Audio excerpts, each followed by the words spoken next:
네, 10월 21일 화요일 복음이 이끄는 일상 시작하겠습니다.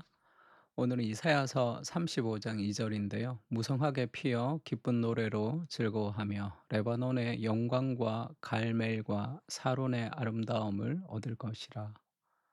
그것들이 여호와의 영광 곧 우리 하나님의 아름다움을 보리로다.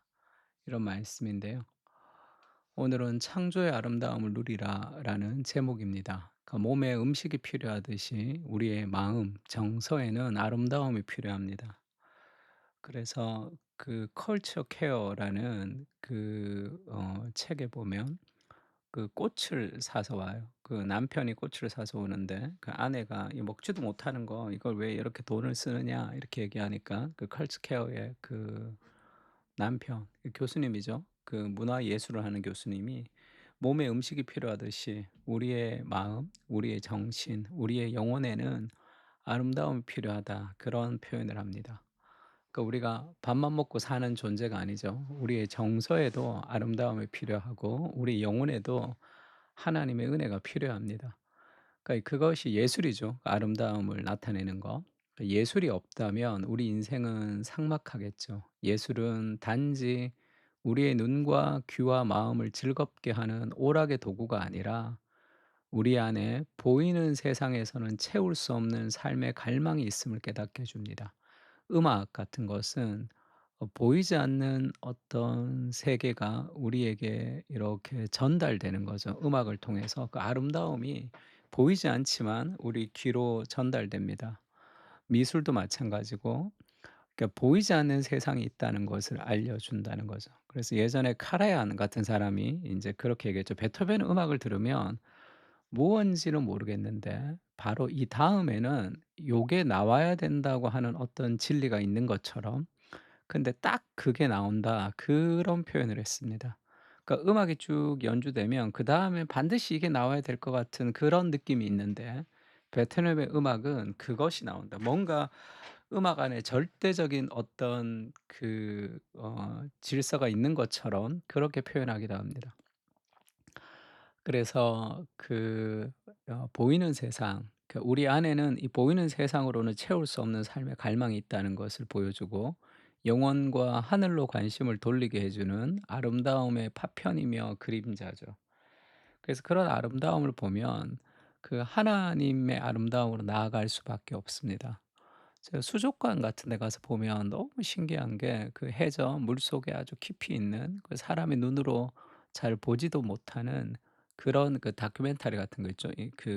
어떤 해양 촬영 기기를 가지고 이 잠수가 그렇게 깊이 들어가면 그곳에서도 아주 형형색색의 그런 물고기들이 있잖아요.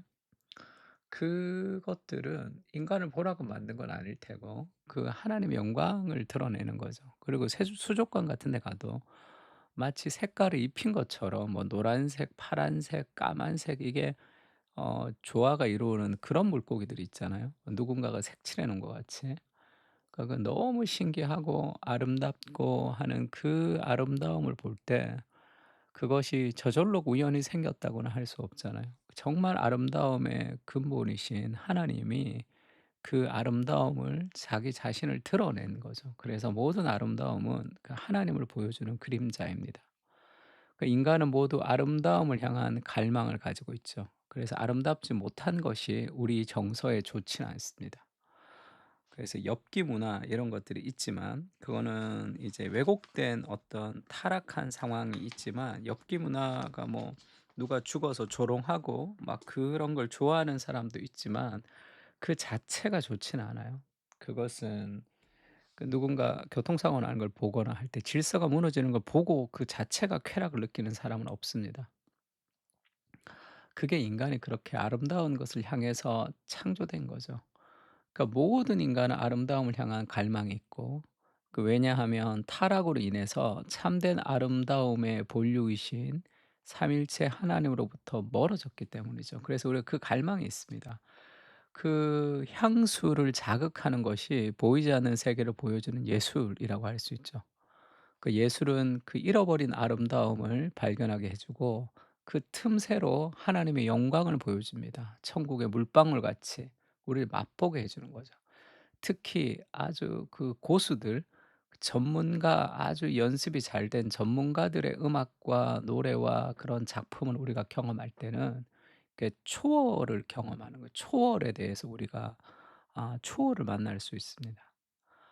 세상에 있는 모든 아름다움은 결국 하나님의 아름다움의 반영이죠.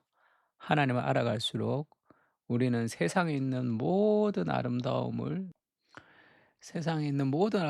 누릴 수 있고, 예술 또한 사모할 수밖에 없죠.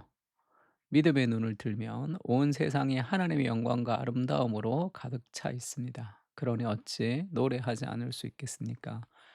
태양과 바다와 구름과 자연과, 우리 지금 자연을 잘 보지 못하는 세상 속에 살고 있는데, 그것을 좀 하늘이라도 좀 볼 필요가 있죠. 사람이 자연과 멀어지면 삶이 좀 삭막해지기도 합니다. 또 흙을 밟지도 않고 그런 세상을 살아가죠.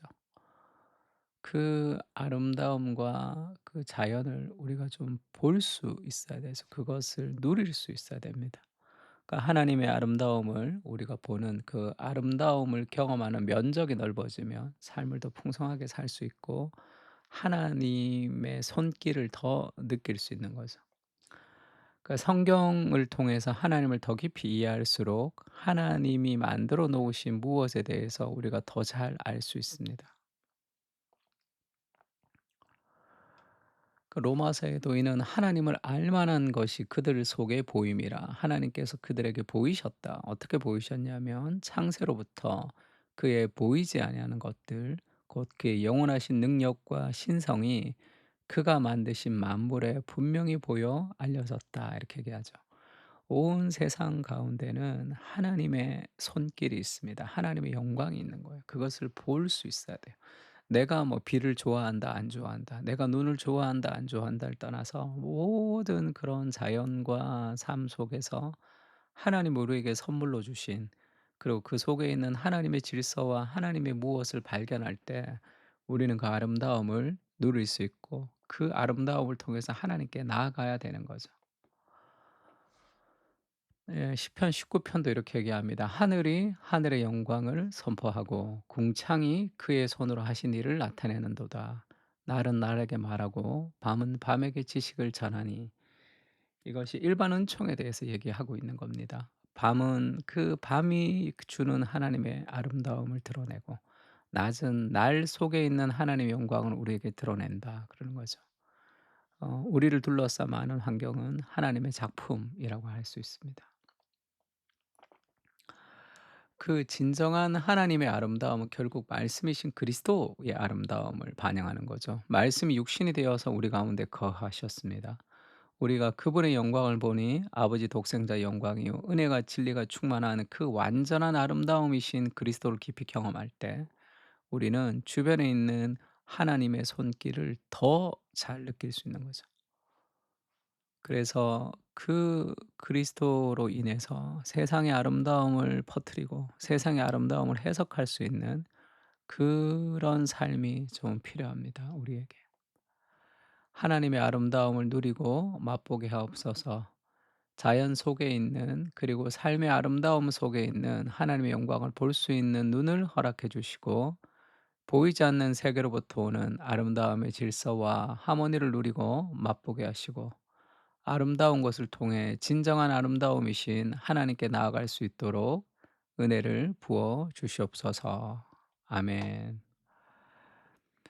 하나님의 아름다움을 보는 그런 하루가 될 수 있도록, 나에게 집중하면 자꾸 삶이 매몰됩니다. 하나님과 하나님의 세계에 그 아름다움을 좀 경험하고 볼 수 있으면 좋을 것 같습니다. 우리가 하나님의 아름다움을 볼 수 있는 눈을 허락해 달라고 같이 한번 기도했으면 좋겠습니다. 기도하겠습니다.